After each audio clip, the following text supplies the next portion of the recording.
Hi everybody, welcome back to Burns Addiction. Today we have another episode of Don't Sleep, the series where we review new records and recent represses that are currently available in your local record stores and online, and which we think are excellent records that you should not sleep on. Today we'll be speaking about 5 different records by 3 artists that we really think are fantastic. I hope you guys enjoy this month's selection, and let's get into it.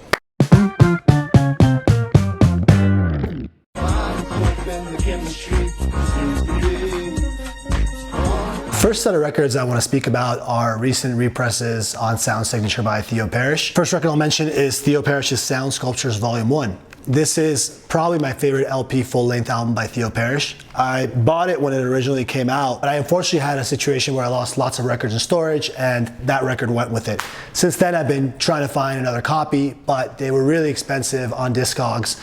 And so when I saw Theo posted that he'd recently repressed this record, as well as some other classic Sound Signature material, I took the opportunity to buy a new copy. Theo Parrish always has a little bit of funky mastering, I'll call it, on his records. This one sounds really clean, sounds really nice. I don't have my original to compare it with, but I was really happily surprised with the press quality, and I highly recommend it.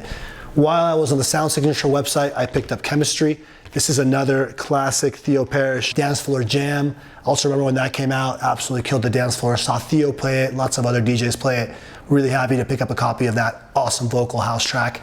And then lastly, I got Moonlight Music and You, which is probably my favorite Theo Parrish 12-inch, particularly Moonlight. Love that record. I love the live jazz rendition that was on the Theo Parrish K7 mix series that came out recently. Really happy to finally own an OG of that. These records are still available on the Theo Parrish website, on Sound Signature's website, and I think it's a great opportunity to go and buy those classics and put them in your collection.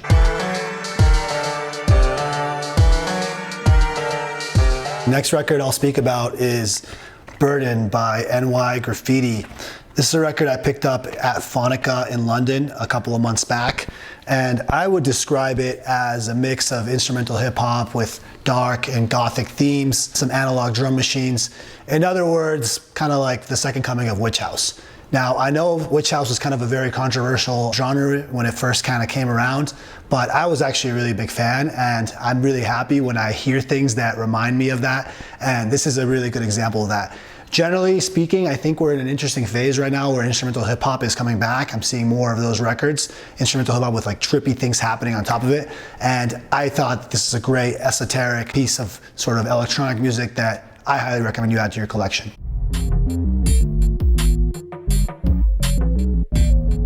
Last record I'll speak about is the recent 30th anniversary repress of Aphex Twin Selected Ambient Works Volume 2. What can I say about this record, right? It's an absolute classic. I bought the double LCD when I was like probably 12 years old, and I did not understand it at all.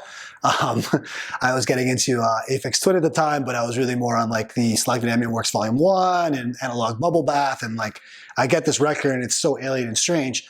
But over the years, I listened to it more and more and more, and I kind of grew up with it. And so when they decided to repress it, I did not have a vinyl copy, decided to get that 30th anniversary edition. I think they did a really nice job. The mastering sounds great. The record's really quiet, which is, I think, very important because it's an ambient record, ultimately. The only thing I think is a knock on it is it's just one big sleeve as opposed to a gatefold, and there's 4 records in there, so it's kind of heavy, and I think over time might break down on the box.